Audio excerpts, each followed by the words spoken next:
लड़की हमने देखा है और उसके लिए आपका रूप चाहिए, आपके जैसा सुंदर कोई इस दुनिया में नहीं है। तो बोले तथास्तु, ऐसा ही होगा। फिर आगे चलकर नारद जी चल दिए। तो हरि मतलब बंदर भी होता है नहीं, तो हरि का। तो उनको ये बात नहीं समझ में आया कि हम मेरा रूप क्या मिला।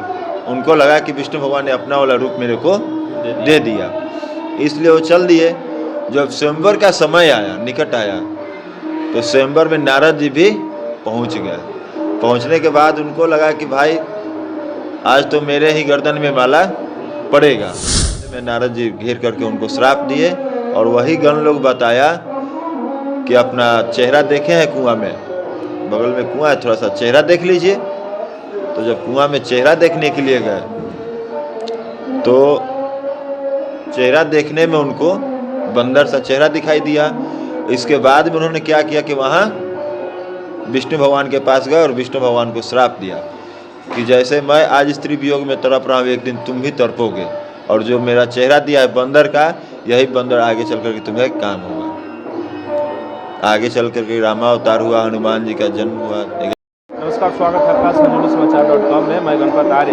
अभी हम इस वक्त मौजूद है सारण जिले के मढ़ौरा प्रखंड के प्रसिद्ध सिलौड़ी मेले में। इस मंदिर का जो है पौराणिक और धार्मिक रूप से एक खास इतिहास रहा है और इस मंदिर में काफ़ी दूर दूर से जो है सारण ही नहीं बल्कि बिहार के कोने कोने से श्रद्धालु अपनी मनोकामना को पूर्ण करने के लिए यहाँ पे पूजा अर्चना करने के लिए पहुँचते हैं। और इस मंदिर का खास इतिहास रहा है। यहाँ के जो मुख्य पुजारी हैं उनसे बातचीत करेंगे और इस मंदिर का जो इतिहास है उसको जानने का प्रयास हम करेंगे। अभी हमारे साथ सिलौड़ी मंदिर के मुख्य जो पुजारी हैं वो है, और उनसे जानने की कोशिश करेंगे सिलौड़ी मंदिर का क्या पौराणिक इतिहास रहा है, क्या इसका जो है कहावत जो है वो इसका क्या चरितार्थ हुआ था यहाँ पे, और उसका पूरा कहानी जो है बता दीजिए। ये विश्वमोहिनी का नगर है, राजा सिलनिधि का नगर है। नारद जी के बारे में ऐसे धर्म ग्रंथ में आता है, रामचरितमानस में हम लोगों को बताया गया, लिखा है कि नारद जी को घमंड हो गया था, अपने ब्रह्मतत्व पे उनको घमंड हो गया था कि मैं ब्रह्मचर्य पे वो पा लिया हूँ। तो इस चीज़ को उन्होंने भोले बाबा के पास जाकर रखा और कहा, भोले बाबा हम अपने ब्रह्म तत्व को प्राप्त कर लिए। तो भोले बाबा को लगा कि भाई इनको घमंड हो गया, जिसके वजह से ये इनका घमंड दूर करना चाहिए। तो उन्होंने किया क्या कि कहा कि भाई हमसे कहे तो कहे और किसी से इस बात को मत कहिएगा। तो इनको नारद जी को लगा कि मेरे क्या बोलते हैं उसको,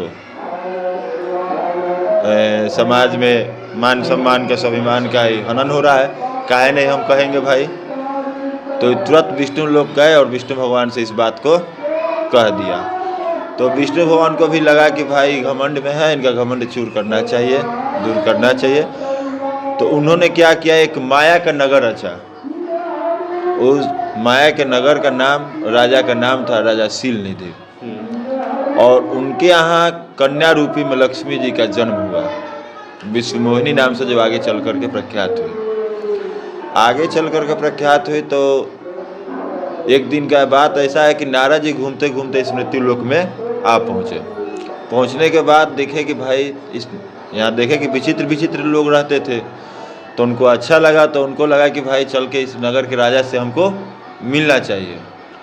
तो राजा से जब मिलने के लिए पहुँचे तो राजा सीलनिधि को पता लगा कि अरे ब्रह्मलोक से जब नारद जी आए हैं, तो उनका मान सम्मान करने के लिए वो आगे पहुँचे और उनका मान सम्मान किए। नारद जी यहाँ 2-4 दिन रुके। जब ब्राह्मण लोग चलने लगता है, चाहे ऋषि महर्षि लोग, तो हर मनुष्य को लगता है कि भाई इनसे कुछ प्राप्ति हो। तो उन्होंने बताया कि भाई, मैं पूछा कि मेरे घर में एक कन्या रूपी रत्न पैदा हुई है, उसके बारे में बाबा थोड़ा सा बताते हैं हमको। और तो नारद जी बोले, अहो भाग्य, हम बताएंगे भाई। उन्होंने बताया तो देखा कि भाई इस कन्या का जो मालिक होगा, पति हो, तीनों लोग का मालिक होगा, धनवान, गुणवान, हर चीज़ में मतलब कि अच्छा होगा। तो सब बताए और बोले जी कि मन में सोचे कि भाई क्यों ना हम इस लड़की से शादी कर लें, जिससे हम तीनों लोग का मालिक हो जाएंगे। बस उन्होंने क्या किया कि विष्णु भगवान के रूप के लिए तपस्या में चले गए, और तपस्या जब करने लगे तो विष्णु भगवान जब प्रकट हुए तो विष्णु भगवान बोले कि नारद जी आपको क्या आवश्यकता पड़ी। तो बोले कि हे हरि, हमें अपना वाला रूप दे दीजिए, कारण कि हम शादी करना चाहते हैं। एक लड़की हमने देखा है और उसके लिए आपका रूप चाहिए, आपके जैसा सुंदर कोई इस दुनिया में नहीं है। तो बोले तथास्तु, ऐसा ही होगा। फिर आगे चलकर नारद जी चल दिए। तो हरि मतलब बंदर भी होता है नहीं, तो हरि का। तो उनको ये बात नहीं समझ में आया कि हम मेरा रूप क्या मिला। उनको लगा कि विष्णु भगवान ने अपना वाला रूप मेरे को दे दिया, इसलिए वो चल दिए। जब स्वयंवर का समय आया, निकट आया, तो स्वयंवर में नारद जी भी पहुंच गए। पहुंचने के बाद उनको लगा कि भाई आज तो मेरे ही गर्दन में माला पड़ेगा। तो आगे आगे उत्सुकता के साथ में वो आगे आगे कूद रहे थे। शिव जी के जो 2 गण पहुंचे थे उसी में, तो वो बोले कि बाबा के ही गर्दन में आज माला पड़ेगा, कारण कि इनके सिवा कोई सुंदर है ही नहीं। और इस चीज़ को, रूप के बारे में वो 2 गण जानते थे और वो लक्ष्मी जी जानते थे। चौथा किसी के पास वो ध्यान नहीं था। जब विष्णु भगवान पहुंचे और उनके गर्दन में जब माला डाल दी लक्ष्मी जी और चल दिए विष्णु भगवान ले करके, तो वही वहाँ रास्ते में नारद जी घेर करके उनको श्राप दिए। और वही गण लोग बताया कि अपना चेहरा देखे हैं कुआं में, बगल में कुआं है, थोड़ा सा चेहरा देख लीजिए। तो जब कुआं में चेहरा देखने के लिए गए तो चेहरा देखने में उनको बंदर सा चेहरा दिखाई दिया।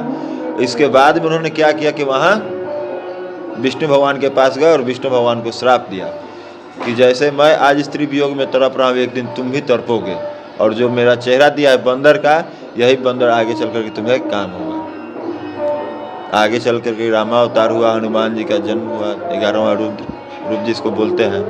तो ये सब कहानी है यहाँ की। इस मंदिर का महत्व जो है यही है विशेष करके, जिसे तुलसीदास कृत रामचरितमानस में वर्णित भी है, शिव महापुराण में भी वर्णित है।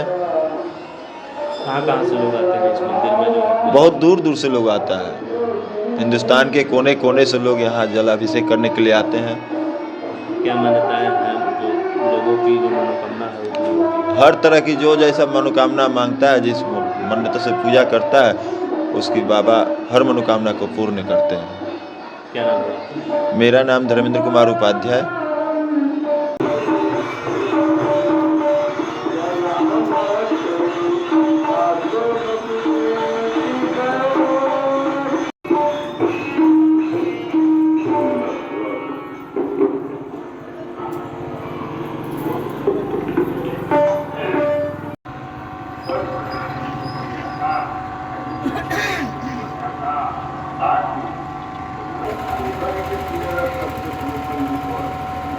But also respect on how you work.